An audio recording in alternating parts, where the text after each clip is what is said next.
في البدء كان الكلمة والكلمة كان عند الله وكان الكلمة الله.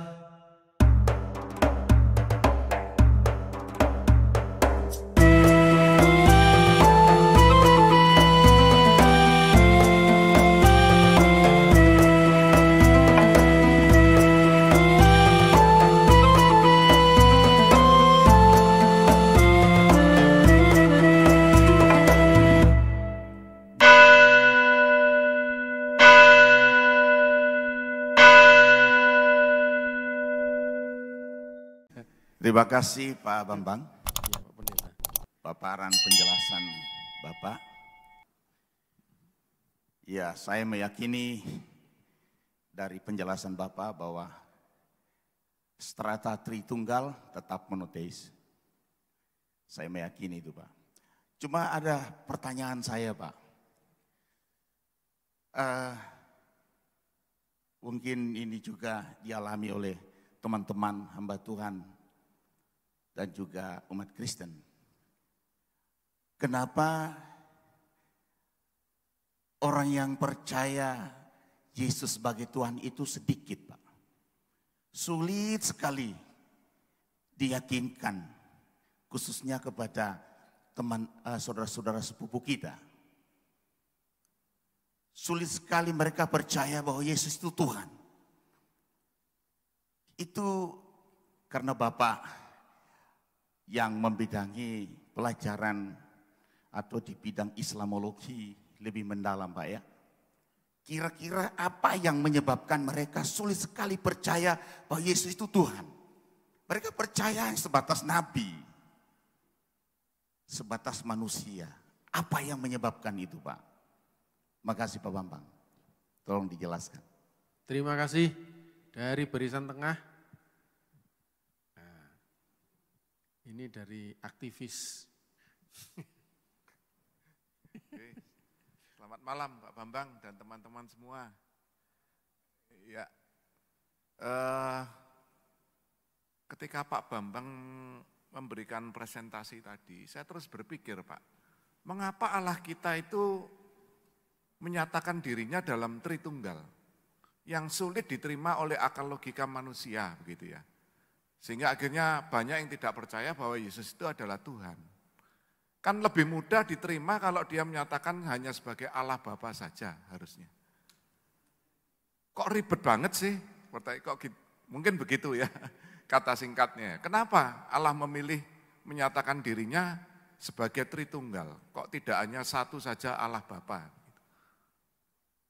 Ya, terima kasih Pak. Terima kasih Pak Gus. Mari Pak. Iya, terima kasih. Apa ini yang saya gumuli selama bertahun-tahun ya tentang bagaimana menjelaskan iman Kristen kepada saudara-saudara Muslim kita. Dan saya kira-kira awal tahun 2000, 99 sampai tahun 2000 itu bersama Yayasan Wakaf Paramadina itu mengadakan dialog teologis setiap bulan dari pembicara Islam dan pembicara Kristen. Temanya termasuk tema ini. Apa yang ditabuhkan untuk dirunding di meja seminar, itu kita diskusikan. Jadi itu mula-mula ketika dulu ya, GAMKI itu mengadakan seminar lintas agama pasca peristiwa Situbondo di Surabaya. Lalu saya hadir di situ sebagai aktivis mahasiswa waktu itu ya. Tahun 96 atau apa peristiwa Situbondo itu. Kemudian seorang pembicara dari Universitas Erlangga waktu itu Pak Mahmud Marjuki, ahli hukum. Tetapi juga ada Kiai Haji Tolka Hasan waktu itu. Nah, keterbukaan itu sudah mulai memang saat itu ketika terjadi peristiwa kayak pembakaran gereja itu justru mulailah saat itu misalnya Pak Wisnu Adiwahono mulai dekat dengan Pak Octavianus, dekat dengan Gus Dur. Memang kadang-kadang memang persoalan-persoalan itu menyatukan kita. Nah, pada satu saya masih ingat apa yang dikatakan Pak Tolka Hasan di Surabaya.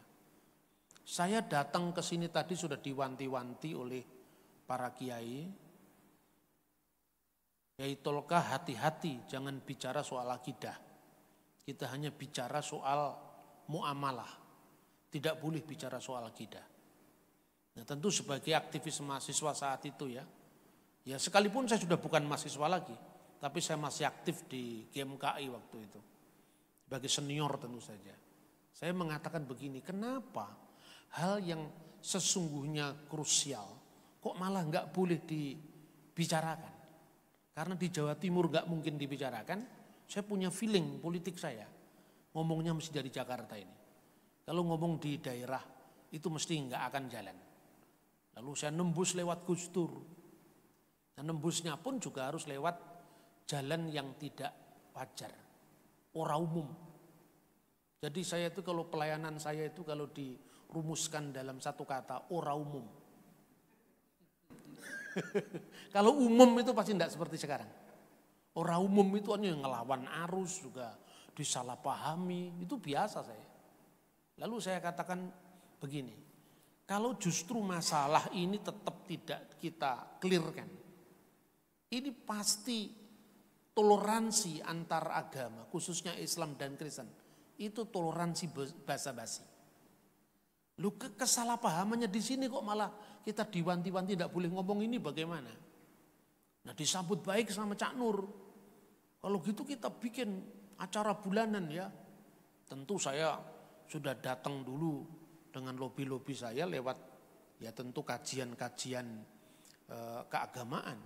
Lalu saya bilang, saya pernah ke Syria dan ternyata la ilaha illallah itu tidak ada dalam Quran. Itu yang mengagetkan mereka. Dalam penasaran Pak Said Tagil juga datang dan mengatakan, mana mas saya juga punya Alkitab bahasa Arab. Tapi tidak ada la ilaha illallah.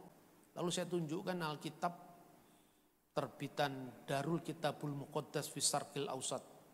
Di mana dalam 1 Korintus pasal 8 ayat 4 itu diawali dari kata-kata wa alla ilaha illallahul ahad. Kagetlah beliau. Maka di buku saya yang judulnya Menuju Dialog Teologis Kristen Islam, itu kan dikasih kata pengantar sama Pak Said Tagil. Judulnya adalah La ilaha illallah juga. Oh, berarti yang la ilaha illallah bukan hanya Islam. Lalu saya teringat dengan kisahnya Mbah Kuleng di Ngoro. Ini salah seorang pionirnya dari Gereja Kristen Jawi Wetan pertama kali. Itu ngajari dzikir Kristen. La ilaha illallah. Kang langkungi kuasanipun Yesus Kristus ya roh Allah. Jadi hanya Allah tidak ada ilah selain Dia. Kang langkungi kuasanipun yang maha kuasa. Yesus Kristus ya roh Allah. Yesus Kristus dan roh Allah. Dan Roh Kudus ini kan Tritunggal. Ketika Kiai Tunggul Wulung melakukan eksorsisme pengusiran setan, itu juga rumusannya Romo Allah, Putro Allah, Roh Suci Allah, tetelune tunggal sawiji, kayu aing lemah angker dadi towo idi Gusti Yesus selaminya. Dan itu diambil dari pupuh tembang mocopat. Karena orang Jawa kan biasanya kalau urusan-urusan setan itu kan agak hati-hati.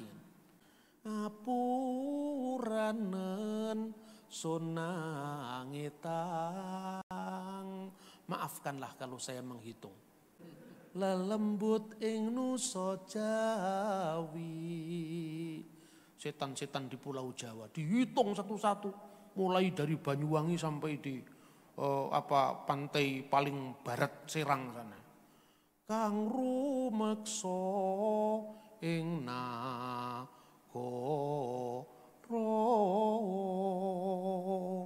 Yang memelihara negara. Para ratu ning dedemit, ratunya demit-demit. Lah, di sini stop. Ini tidak cocok dengan iman Kristen. Tapi diambil dengan ganti rumus Bapa, Putra dan Roh Kudus. Lalu yang terakhir baru sama. Apa doanya?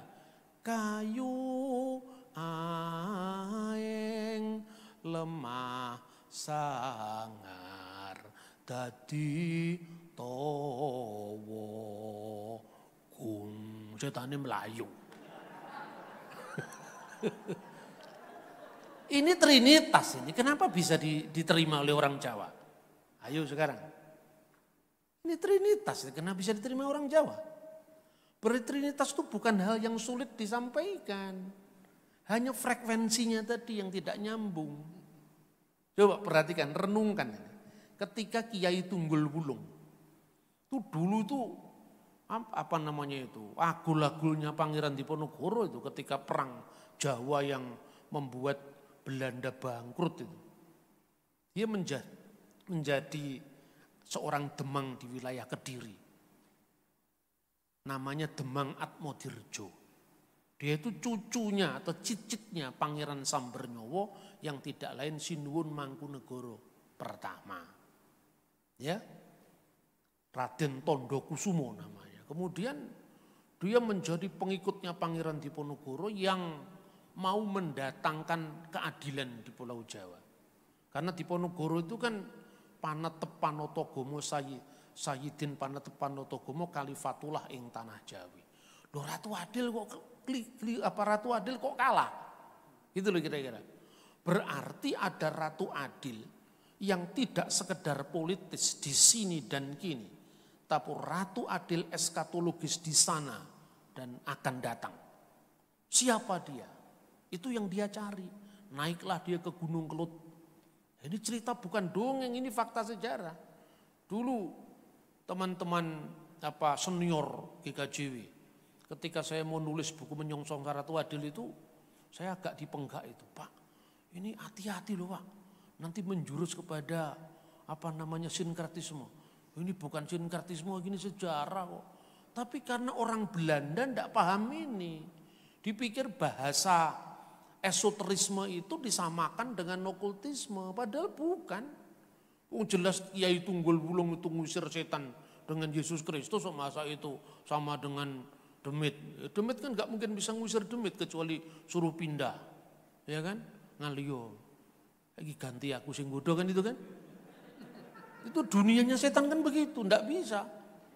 Ya terus akhirnya naik ke Gunung Kelut itu ketemu dengan seorang pertapa perempuan. Namanya Indang Sampurnawati. Tuhan tidak boleh naik ke wilayah ini karena ini wilayah saya. Kecuali bisa mengartikan teka-teki saya, cangkriman saya. Ratu Adil rawuh mertamu, tamu mbagekake sing ditamoni sebiting tanpa sangu. Ratu Adil datang untuk bertamu. Anehnya, tamu tadi yang menyilakan tuan rumah. Lah kenapa? Tuan rumah yang sebenarnya bukan dia, tamunya tadi yang sebenarnya. Kenapa kok enggak dikenal kalau tuan rumah yang sejati itu tamunya tadi? Mergo sebiting tanpa sangu. Karena dia tidak punya dalam kesemaraannya sebagai seorang raja, tapi seorang yang hamba yang papa. Yesus Kristus jawabannya. Terus yang satunya juga tanya, wah kemiri tiba saiki, nanging iso dipanen dek wingi. Siapa? Jawaban juga sama Yesus Kristus. Loh kok bisa? Buah kemiri jatuhnya baru hari ini. Tapi bisa dipanen kemarin karena apa? Yesus baru datang di zaman ini. Tetapi nabi-nabi sebelum kedatangan Yesus sudah menghidupi diri dengan benih sabda ilahi. Sebab Yesus itu kalimatullah, firman Allah. Seperti tercatat di dalam firman-Nya. Fil badi'il kanal kalimah wal kalimatu kana indallah wa kana kalimatullah. Fil badi'il kanal kalimah wal kalimatu kana indallah wa kana kalimatullah. Hadza kana fil badi indallah kullu shay'in bihi kana wa bi ghairihi lam yakun shay'un mimma kan almastulillahi daiman. Dudu Al-Quran. Ini Alkitab bahasa Arab. Coba kalau zaman itu menjelaskan Tritunggal model kayak saya. Percaya Bang Musto. Karena apa? Tritunggal itu kering cara menjelaskannya. Dan itu budaya barat kan memang kering. Orang barat itu kalah nyeni karo wong Jawa. Orang Jawa itu mbois semua itu. Kalau bicara tentang seni itu ngarang-ngarang ya pinter itu. Simbol-simbolnya kaya gitu loh. Saya ngomong dulu teman-teman diskusi di GMKI, di GAMKI itu kan dulu di Malang ya, ada forum diskusi. Semua kan rujukannya Pak Harun Hadiwiono, iman Kristen. Lalu menjelaskan Tritunggal itu ya dengan sistematik gaya barat. Tanpa mengurangi hormat saya kepada beliau sebagai seorang pakar. Tapi itu kan budaya yang mungkin tidak menyentuh kehidupan orang muslim. Untuk priayi mungkin iya. Saya ngomong sama teman-teman, silahkan menyambut orang yang masuk ke dalam gereja. Karena satu orang bertobat saja malaikat di surga bersorak-sorai, apalagi kita gitu. Tapi ojo nemen-nemen lah. Ojo terlalu disubyo-subyo, engko mundak dibegal karo demit. Buto Cakil tadi. Ingat cerita saya Buto Cakil. Kalau satrio mandek-mandek, nah itu sudah satrionya itu udah jalan, suruh mandek. Frekuensinya harus dibedakan. Itu yang saya pikir. Lalu kenapa buah kemiri jatuh hari ini, tapi bisa dipanen kemarin? Itu abad 19. Jadi Yesus itu baru datang di zaman kita. Tetapi Yesus tidak baru ada saat zaman kita. Dia sudah ada sebagai firman Allah. Nah maka jawabannya jelas. Saya ngomong sama teman-teman dari sebangsa setanah air tapi beragama beda, yaitu Saksi Yehova. Saksi Yehova kan bukan teman seiman kita, teman sebangsa. Itu pun kalau dia mau menghormat bendera merah putih, ya kan? Kan gitu. Kalau tidak mau menghormat bendera merah putih, saya tidak mengakui dia sebagai teman sebangsa tanah air. Dan teman sekemanusiaan. Itu pun kalau dia mau donor darah. Kan itu kan. Saya ngomong Saksi Yehova kan tidak pernah ngomong soal orang ra percaya, wong Islam ra percaya yo podo-podo bangsa dan negara. Ning lek kowe ngakoni wong Kristen, omahe Gusti Allah jenenge gereja, Mas. Duduk balai desa, balai kerajaan. Itu di mana ada balai kerajaan itu? Ya kan? Ini saya enggak ngomong Saksi Yehova, saya itu suka sama Saksi Yehova. Suka pertanyaannya. Ya toh? Dia tanya kepada saya, kenapa Tritunggal itu rumit? Mana yang rumit Tritunggal itu? Orang Jawa itu kalau diambil, kayak misalnya cerita-cerita tadi.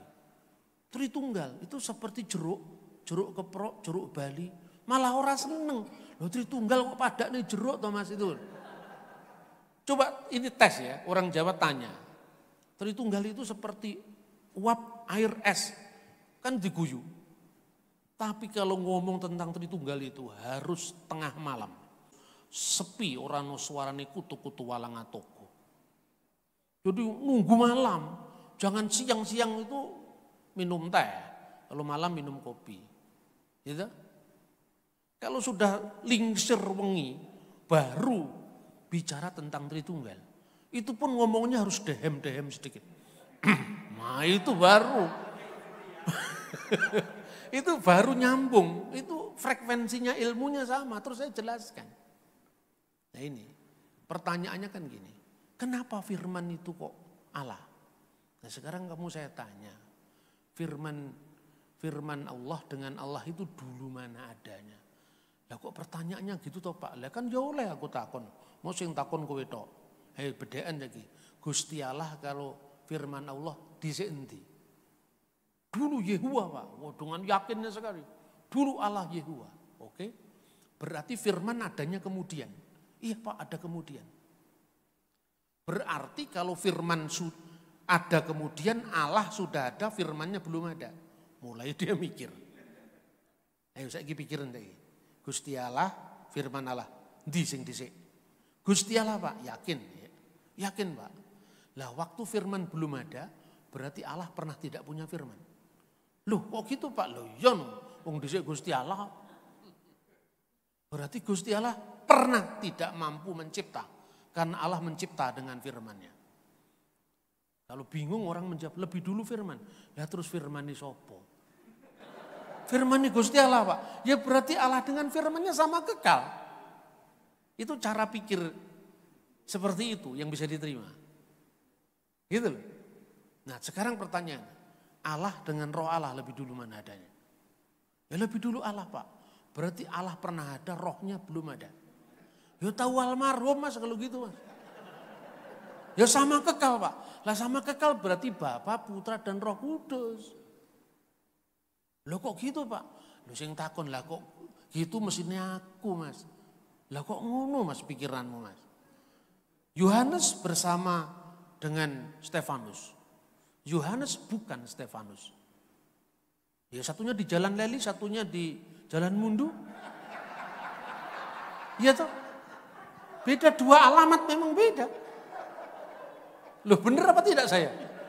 Iya toh? Yohanes bersama Stefanus, Stefanus bukan Yohanes. Tapi kalau Pak Stefanus bersama rohnya, apakah kok bedakan? Nah kan itu kan. Firman bersama Allah Pak. Lah ini firmannya Allah kok. Kamu bedakan. Yohanes dengan Stefanus memang beda. Karena manusia terikat oleh ruang, terikat oleh waktu. Tapi kalau Gusti Allah enggak terikat ruang dan waktu. Contoh lagi. Innallaha ma'asyabirin.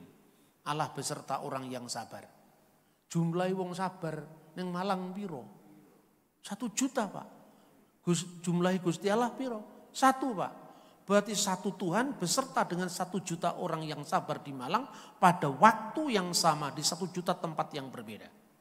Apa Gusti Allah jadi 1 juta? Ya enggak Pak, karena Tuhan Maha Hadir. Loh kalau Tuhan Maha Hadir kowe takon Tritunggal. Tuhan itu Maha Hadir, jadi apapun bisa. Kenapa kamu persoalkan? Nah, tapi Pak, firman menjadi manusia itu kesulitan, saya paham. Kalau kesulitan tak jelaskan. Teman-teman Muslim kan percaya firman menjadi kitab. Orang Yahudi percaya Torah itu bersifat kekal. Nah sekarang pertanyaannya, kekal itu definisinya apa? Kekal itu dari tidak pernah tidak ada. Dia selalu ada. Tidak diawali waktu, tidak diakhiri waktu. Tan ono kang murwani, tan ono kang mungkasi, alfa omega. Itu kekal. Firman kekal, Allah itu kekal. Betul. Ini sekedar perbandingan yang nanyakan kebanyakan teman-teman Muslim. Saya tanya, apakah Al-Quran sebagai firman Allah itu kekal? Kekal. Apakah firman Allah itu Allah? Bukan Pak, inilah bedanya kita dengan Islam. Sebab kalau bagi kalangan Kristen, kalau firman itu kekal, Allah itu kekal. Dan firman itu bukan Allah, berarti ada 2 yang kekal berdamping-dampingan. Berarti anak loro yang kekal. Tapi kalau firman bersama Allah dan firman adalah Allah, jumlahnya mung siji. Asalkan kita mengerti Allah itu bukan benda gitu. Lah kalau firman jadi kitab aja sampean bisa terima kok. Masa firman jadi manusia kok angel mikir toh Mas? Ora percaya ora apa-apa panjenengan kowe duduk Kristen. Iya toh? Kan gitu mestinya. Jadi enggak sulit Bapak Ibu. Terus yang kedua, bahasa teologis. Ini yang harus clear. Kalau saudara Muslim itu menyebut kata Allah, itu mirip kalau orang Kristen menyebut Sang Bapa, Allah Sang Bapa. Jadi Allah ketika dikaitkan dengan Sang Bapa itu transenden. Artinya tidak terjangkau, tan keno kino yongopo, tan keno winiroso. Karena dalam Alkitab dikatakan tidak seorang pun melihat Allah. Loh kok kita bisa lihat Yesus Pak? Loh Yesus itu kan kemanusiaannya yang dilihat. Tapi anak tunggal yang di pangkuan Bapa, dialah yang menyatakannya. Karena Allah itu lewat firman-Nya menjadi manusia, maka siapa yang melihat Yesus dia melihat Allah. Karena siapa yang melihat firman-Nya, dia melihat yang punya firman. Kan begitu. Tapi ketika saudara Muslim mengatakan Allah jadi manusia, itulah batu sandungan. Jadi ungkapan Allah jadi manusia itu mirip kalau orang Kristen mengatakan Allah Bapa jadi manusia, kan enggak kan. Itu paterpasionisme, patripasionisme. Allah Bapa bisa menderita. Masa Allah disalib? Enggak Pak, yang disalib itu Yesus. Nah kan jelas kan, dia yang dibunuh dalam keadaannya sebagai manusia. Jadi kemanusiaannya yang mati. Kemanusiaannya yang berdoa, enggak usah bingung. Kalau Yesus itu Tuhan, kok dia bisa berdoa? Lah kan firman menjadi manusia, sepenuhnya manusia, maka dia berdoa. Dalam kemanusiaannya dia berdoa. Seandainya, ini misalnya buku saya. Seandainya buku saya itu makhluk hidup, dia pasti bisa menyapa saya. Pikiran saya jadi buku misalnya ya. Masuk ke kertas ini kan seolah-olah. Tapi kertas ini kan bukan saya. Ini wujud penjelmaan saya. Siapa yang membaca buku ini, dia bisa mengerti pikiran saya. Yang satu dengan saya bukan kertasnya buku ini. Sekalipun ini penjelmaan pikiran saya, yang satu dengan saya, pikiran saya bersama roh saya dalam diri saya yang satu. Nah, lebih dalam lagi, ini kan paling gampangnya tuh. Kalau gitu, gimana Pak? Contoh yang paling mudah ya, kamu pikiranmu dengan rohmu, itu kan satu. Coba, paling mudah, karena manusia kan diciptakan menurut gambar dan rupa Allah. Satu apa tiga? Mbah Kulen menjawab dengan membawa lilin. Iki piro? Ada lilinnya, ada terangnya, ada panasnya. Iki piro? Setunggal Mbah. Ratakon maneh karo Mbah Kulen. Makanya ngilmu itu kelakone yang kanthi laku. Ya toh? Artinya apa? Kita jalankan dulu. Eksperimen-eksperimen kita ini tentu dengan bahasa yang tidak asing bagi orang sekeliling kita. Nah, pertanyaan kedua Pak Agus. Kenapa bukan Allah Bapa saja? Kenapa harus Putra Allah? Kenapa harus Roh Kudus? Ketika saya bicara, ini Pancasila adalah gagasan besar dari Bung Karno. Pancasila itu lahir dari pikiran Soekarno. Pertanyaannya, Pancasila lahir dari pikiran Soekarno. Lahir dari pikiran Soekarno. Siapa ibu yang melahirkan Pancasila? Kalau ibu yang melahirkan Megawati, Bu Fatmawati. Kalau ibu yang melahirkan Mas Guruh, Bu Fatmawati. Kalau ibu yang melahirkan Mas Taufan, Bu Hartini, kan gitu kan? Ini kan fisik, tapi kalau lahirnya sebuah ide, apakah itu memerlukan seorang ibu?